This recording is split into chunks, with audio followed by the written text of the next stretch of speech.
Information, Communication and Technology (ICT) has today embarked on a two-day stakeholder and public participation of the draft Privacy and Data Protection Bill 2018. Speaking during the launch of the stakeholders conference, ICT Cabinet Secretary Joe Musharu said the bill will give effect to Article 31 of the Constitution and protect users who are prone to hacking.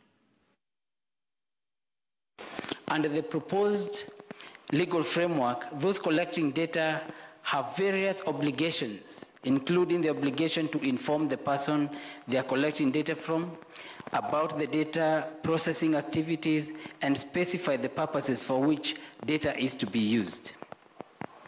The bill provides for the various rights of persons with regard to privacy of information, such as the right to have access to personal information, the right to appropriate security safeguards where personal data is being archived for various purposes, and the right to appropriate security safeguards in cross-border transfers of personal data. The data protection cuts across all the departments in the ministry.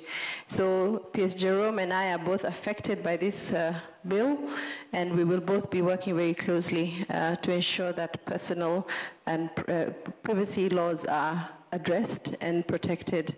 For any comments that you have, that this would be submitted on email, in writing, because this, in a sense, will enable a very structured approach when it comes to examining this.